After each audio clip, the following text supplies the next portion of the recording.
തട്ടിക്കുക. മിനൽ അജ്ദാസി, എൻ്റെ നാവ് ശ്രദ്ധിക്കുക. മിനൽ അജ്ദാസി, സി സ സി, കണ്ട.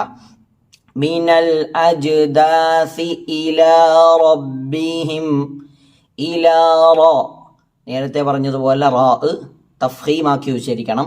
റോ, റ എന്ന് വായ ഓപ്പൺ ചെയ്ത് പറയാതെ റോ, ഇലാ റോ, ഇലാ റോ, മനസ്സിലായ?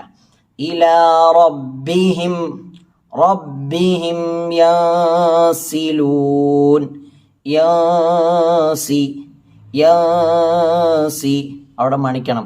കാരണം സുക്കൂനുള്ള നൂനിന്റെ നിയമങ്ങളിൽപ്പെട്ട ഒരു നിയമമാണ് ഇത്, അഥവാ ഇഖ്ഫാ. സുക്കൂനുള്ള നൂനിന് ശേഷം 15ഓളം അക്ഷരങ്ങൾ വന്നു കഴിഞ്ഞാൽ അവിടെ നമ്മൾ എന്ത് ചെയ്യണം? മണിക്കണം. അവിടെ നൂനിന്റെ മഖ്റജിനെ മറച്ചുകൊണ്ട്, കൃത്യമായി നൂനിന്റെ മഖ്റജിൽ കൊണ്ട് നാവ് വെക്കാതെ അഥവാ മറച്ചുകൊണ്ട് അവിടെ കുറച്ചു നേരം മണിക്കണം. അഥവാ എൻ എന്ന് പറയാതെ യാ എന്ന് പറയണം എന്നർത്ഥം. അഥവാ അവിടെ മറക്കുന്നു. യഥാർത്ഥ നൂനിന്റെ മഖ്റജിൽ കൊണ്ട് നാവ് മുട്ടിക്കുമ്പോൾ എൻ എന്ന് കേൾക്കാം. എന്നാൽ ഇത് യഥാർത്ഥ മഖ്റജിൽ മുട്ടിക്കാതെ ആ മഖ്റജിന്റെ പറ്റെ വരെ പോയിട്ട് അവിടെ അങ്ങനെ നിർത്തിയിട്ട് നമ്മൾ തരിമൂക്ക് കൊണ്ട് അവിടെ മണിക്കണം. യൻ എന്ന് പറയാതെ യാസി, യാ, യാ, ഇതാണ് ഇഖ്ഫാ.